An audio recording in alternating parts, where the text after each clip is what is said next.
first of all, I'm going to do a 5,000-foot level of the pension fund. Historically, I'm not sure how many of you are aware, back in the late 70s, early 80s, the state and municipal, the public employees' pension funds got more robust. Included more employees. You had the state, and you had what are called employers. The employers are like Municipality of Anchorage. There are some actually nonprofits. AML is an employer. There's various, as towns became incorporated, they became employers. And I think it's 60 some odd employers. Don't hold me to that. Anyway, back in, actually during the Tony Knowles administration, you probably heard that there was an actuarial issue. And actually I spoke to one of the members within that administration, and it was like having Christmas. And with that actuarial issue, they were able to actually fund the Alaska Children Trust. So there's always good and bad in a lot of things.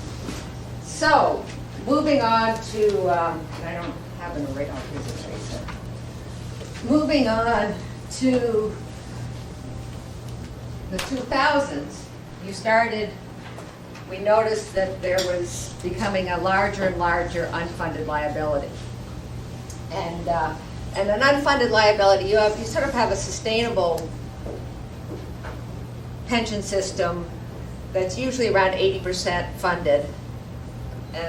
But when you start getting down to 50 and 60%, you've got problems. And that unfunded liability was having a huge impact on municipalities, employers. I'm not sure if any of you remember where we were being charged huge amounts to pay off that unfunded liability. The state was having problems. And basically it was Mr. Bert Stedman, Senator Stedman's office, who sort of said, okay, we got to do something.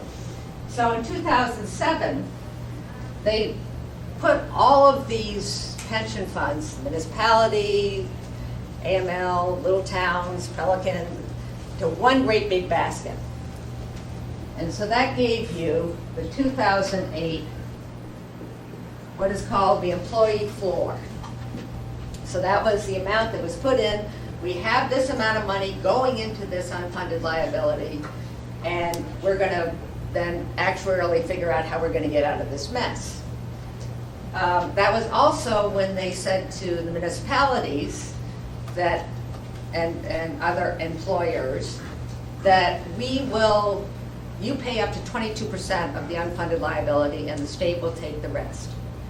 And I'm going to put that over here in this box here, because this is the unfunded liability and how it will be recorded in Gatsby. Because if you remember, the school district would put their full unfunded liability on their books, and they would treat what the state paid to offset it as revenue. We did the opposite in the municipality, but we do have this unfunded liability box and how that is allocated out to the state and all the employers. So I just want you to keep that in mind. So from 2008 to 2012, which is the latest I have, and I have to tell you, it's really hard sometimes to get this information out of the state. It's always somebody saying somebody's something, and somebody's going to get it to you. But basically, this baseline, this floor, has been going like that. I think that was about almost 20% increase, which is something you need to kind of keep in mind, tracking how you pay off that unfunded liability. Can I ask you a question? Jennifer, is this the 22% concept that we pay over and above? Right, okay. right. All right. Into that box, or just part of the solution? Part of the solution. All right, gotcha. Now, Mr. Starr is very fortunate because he comes from Senator McKinnon's district. And I think all of us need to thank her for the work that she did last year and talking the legislature into paying down some of this unfunded liability. And I'm not sure if you read in the paper today the article on the pay down. Because what she had actually suggested and what came out of the sausage process was a little different. But we as employers, and I acted on behalf of the AML and municipalities, said, we will extend our liability, our term, it's just like a mortgage, of that liability out a number of years. So the state would also be able to flatten and have a yearly cost to their payment of unfunded liability. And one thing I forgot to mention, as we were going along here, and I think you guys, most of you heard me talk last year, the state's participation in paying off this unfunded liability was creeping up to $1 billion a year. Within, it was about 2016, it was going to be $1 billion. So you can imagine, with our situation as it is, with our revenue, that was going to be a huge block of money. So anyway, Senator McKinnon drove that car. But it also meant that for them to get their level payment plan, we extended the mortgage. And so we are on the hook out here, when it used to be like a 25-year mortgage. Now we're up to 36, 38 years. And when we first started modeling it, it was going to cost the municipality $250,000. I think in today, $250 million. I think in today's paper they had us about $500 million for that extended mortgage, basically. Okay, so back to here. That was the 5,000-foot level of the pension plan. Back to 2008, the question came up, well, what if the employers, not just the state, but the employers, the municipality, the AML, Pelican, Barrow, said, well, we're just going to jump out of this. This is the state's problem. We're not going to pay off this unfunded liability, and we're going to basically contract our services out, and we will no longer be part of PERS. And that's when they put in this legislation called termination studies. And termination studies is it's a used term. The federal government has termination studies in their pension plans. A lot of plans have termination studies, whereas you can't. There's no exit clause. But what they did with their termination studies is they put it to classification of employees. So in the municipality, we have over 650 classifications of employees, and I think over 540 PERS related, something, so we have a lot of classifications of employees.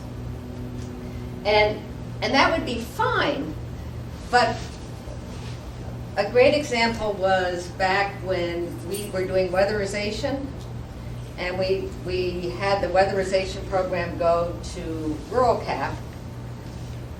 That caused a termination study.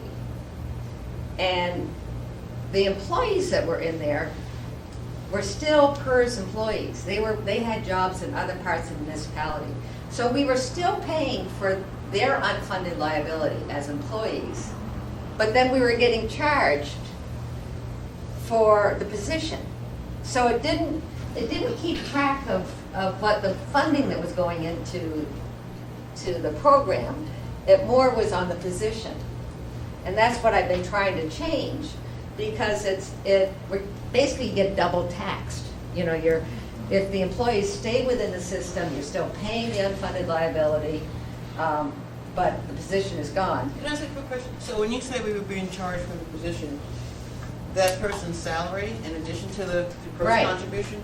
So what you were getting charged for was that position's salary over the term of the unfunded liability payment plan. So you were getting charged, say it was, this person's salary was right here, and the term of that position was out in 2025. So you had to keep making payments for that position. So what determines the term of a person's position? It's to the Part end of the part of the PERS liability. agreement? No, to the end of the liability, till you've paid off this Okay, pension because you program. said something about 2036. So Well- I'm thinking last year, I'm trying to go So back. last year it was 2025, but now it's 2026, so if somebody's there Now, now, it's out here. to like 30. Okay, so the amount that's being paid, and I really appreciate you giving this presentation, okay? So the amount that's being paid is the 22% PERS. Currently, it's a 22%. Right, but not that person's salary on top No, of the 20. no. Yeah, that's, yeah. Yeah. Just the PERS amount till the end of the Right. year. That's Till what I the thought. end. Thank you. But, you know, as I say, And it's still a lot, but it's I'm still a just lot of saying, money. yeah. Plus, you're probably paying for that person because that person has gone someplace else within the municipality. So you're paying basically for it twice. You can be. So if that person goes from the municipality of Anchorage to Accutan, who's in the PERS system, to Accutan's paying that 22%, and the municipality has to continue Right. paying it, okay. Thank you. So, I mean, you're Yeah, starting it's to see- 44%. there's quite a few different variations that, now I will tell you with the previous administration, when we brought this up to them, what they ended up doing, and I went around many mulberry bushes with them, but they started to ignore the whole issue. And you could kind of say, okay, I guess we're not going to do termination studies. But that scares me because as revenues drop, they're not going to be ignoring this. And not only that, as revenues drop, the state is going to be able to manage their employment, manage their employee pool. And we will be charged for managing our employee pool. And when I say manage, I like to suggest us thinking back to the permanent fund dividend program. That's a program that, when it first initiated, was very labor intensive. Now it's quite automated. So the people that were there that were doing the labor intensive work are no longer there. What we maybe would have to do, we'd have to look at our people that maybe had a job that was technologically out of date, but keep them there because it would cost us too much to change that classification of employee. So so I went back to the state and said, let's do it on the floor, or even as a rising floor. And so let's make this more on what we're paying into the system and not on a classification spot. Jennifer, can't they take like the $3 billion like Senator McKinnon did last year? Can't they be specific with the payoff on that, saying that, hey, we're going to pay that term off and get that liability off the books? Well, when you put $3 billion, what they ended up doing is $2 billion to PERS, which is a smaller fund, but the state had more responsibility for, and only $1 billion to PERS, which has all of the partnerships. They did two things, because what they were trying to do is get that annual cost off the state budget. So they were going up to $1 billion. They wanted it more down to, and I'm trying to remember what state, I think they're down to under 300 million. It might be between 300 and 400 million. Well, So they're trying to get something. If they made a deposit every time they terminated somebody, you could kind of eliminate that forward trend though, right? Yeah, that's not going to happen. I'll Okay. just tell you. Yeah, And with you. so we made a deal with them, or what came out of this is you can have that same level playing field that we now get at 22%. And we'll be partnered with you on this long-term mortgage as we refinanced, is basically what it is. Okay, so we're paying, as you extend the term of the liability, we are paying, I think, and I can't remember in the article, it was much more than we originally modeled, but it's over 500 million, I think.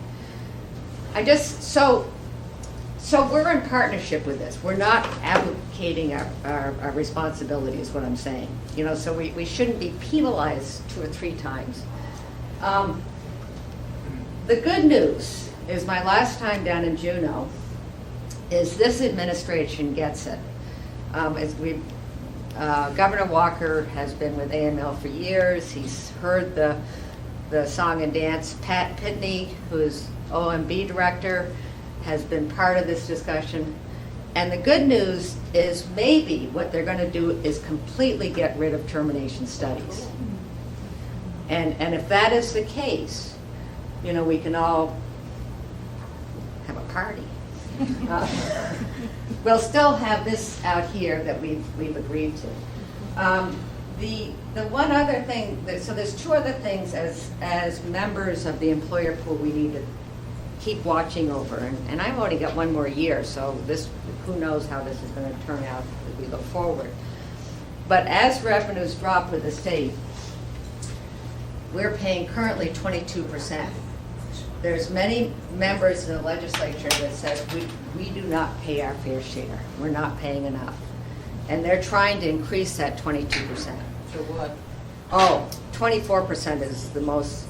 And I remember, and that's in the millions to the municipality annually. When's that? So it's a big deal. So it's something that as you're speaking with legislators, you need to always talk about how we partnered in the refinancing and how going forward we have now obligated ourselves to a more expensive mortgage. So the 22% should be fair. This little box over here is allocation of liability. And this is another thing that we all need to watch. With GATSB rules, by 2016, we are supposed to put on our books our God, I hate these senior moments, our PERS liability. PERS liability, but I'm trying to think of, allocation. And so we've started the discussion with the state. How are they going to allocate the unfunded liability? The state, even in their poorest days, can actually handle the unfunded liability on their statement far better than us. Because if we have to take the full allocation of the municipal's unfunded liability, the AAA rating, not only that, it will have a huge impact on our enterprise funds, on our utilities, because that's where we go out to borrow. So that's a down and dirty. Mr. Chair had said stop using the word termination. That's just because that's what it's called. This is not, to me, this is not tied up whether we sell solid waste services, whether we don't, because that's not, and someday somebody can ask me actually how I feel about that. But this is more about how we get to manage our workforce, and the fact that the state will get to manage theirs and will be paying for the state management. Originally, wasn't Burr Stedman talking about revenue bonds for the whole thing? Actually, that was actually, that was with the Department of, it was Brian, can't think of Brian's last name, he ended up dying in an airplane crash. No, but it was in the Revenue Department, and that made sense just before the 2008. If we had done it then, the spread between the bonds and what we could do with the investments would have paid. The other option, it's the other option is to reallocate and charge the employees a little bit more as well in terms of contribution. You can do some of that with a health plan. Basically, the unfunded liability is broken up into a third. Give or take, it's about $4 million for, well, I'm not sure how they're going to be paying down to $3 billion, so I can't tell you exactly how it worked. But before they did the pay down, it was close to $4 billion for PERS, close to $4 billion for PERS, and the rest was health. Health is a huge chunk, and so that's the only place that you can really change with the employer. Did the settlement with the... We've got to move to the BAC. They're here. All right. Thank you, Jennifer, for that. Appreciate it. Never mind.